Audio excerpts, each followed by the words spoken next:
A member of both the Senate Intelligence and Foreign Relations Committees joins us now from Miami, Florida, Republican Marco Rubio. Welcome, Senator. I want to start with Hurricane Michael.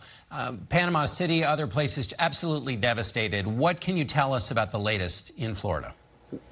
Well, a few things, obviously. I've gotten to Panama City, and I've met with and seen the drone images there from the Emergency Operations Center in Bay County. And it's deep devastation. I've lived through a bunch of hurricanes myself, going back to Andrew and here in South Florida. And what I saw in Panama City reminds me of Andrew. I mean, literally, I think the whole power grid has been shredded. But in all this conversation, and that's very important, Mexico Beach is wiped out and all of that. But I want everybody to remember one thing, and that is that there are these inland areas away from Mexico Beach, away from Panama City, not on the coast. These are rural areas. A lot of them have older residents, poorer residents, people that could not evacuate even if they wanted to, many living in manufactured housing and mobile homes, large mobile homes, but nonetheless mobile homes, multi-acre properties off of dirt roads who are completely isolated at this very moment.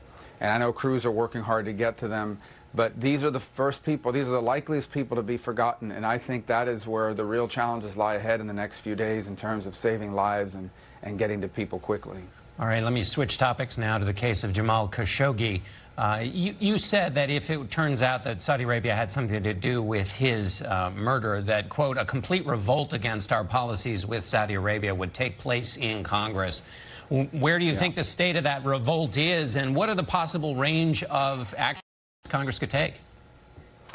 Well, on the first point, I think everyone's waiting to find out exactly what happened. And frankly, this is the kind of case where we may never know exactly what happened.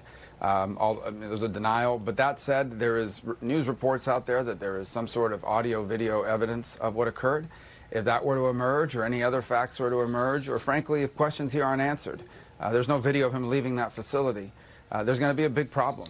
I can just tell you that in Congress right now, there is no pro-Saudi element that's going to stick with our relationship with Saudi Arabia as it's currently structured.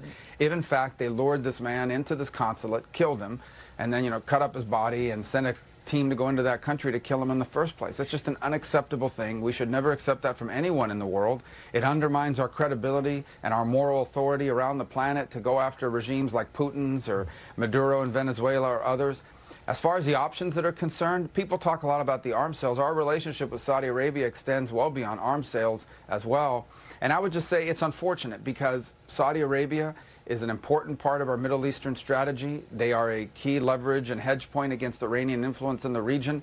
But that cannot supersede our commitment to human rights. Let me ask you about the moral question here. The president has recently secured the release of Andrew Brunson from Turkey, so working on the one hand on that account. But in this account, he said, basically because there's 110 billion, as he claims, arms purchases on order from Saudi Arabia, that that's essentially more important or has to be weighed here in the response.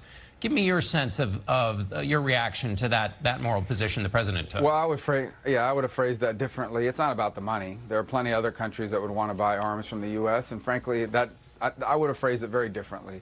The important thing is that when you sell arms to a country, so it's true what he said, that they can buy from China, Russia, or anybody else.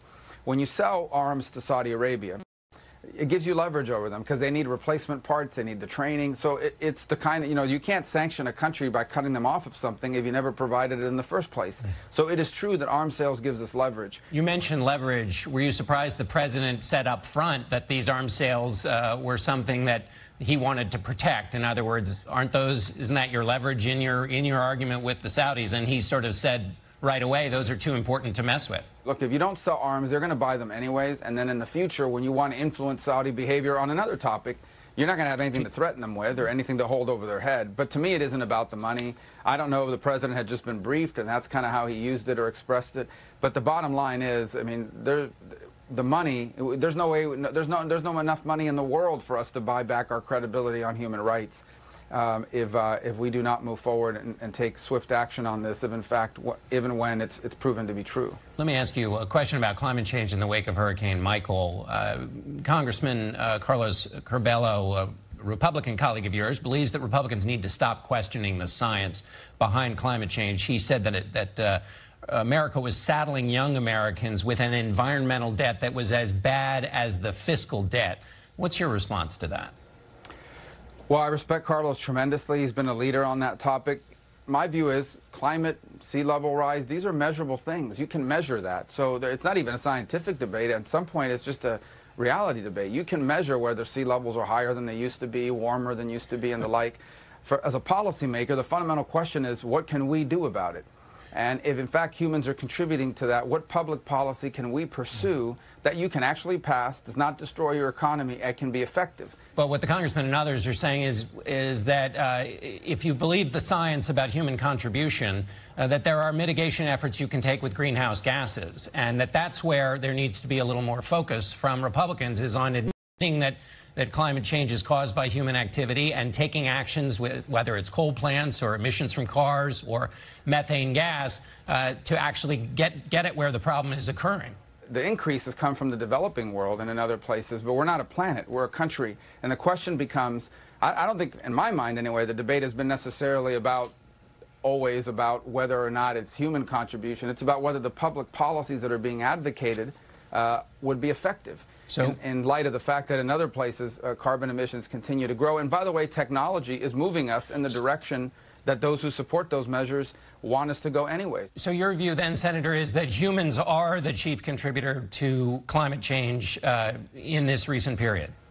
That's my view is that's what a lot of scientists say. I think there are others that dispute what percentage of that is humans and not. I'm a policymaker. There's no way that I can ever debate with a scientist or people who spend their whole life on that. But do you accept their finding? What I can debate is public policy.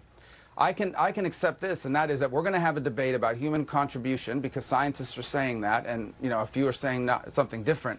But if we're going to have that debate about whether certain laws should be passed in order to alleviate what some scientists or a lot of scientists are saying is the cause of this, that has to be balanced with the public interest and other topics like the economy and the like. Okay, well, we're out of time. We'll have to leave it there. Senator, thanks so much for being with us. Thank you.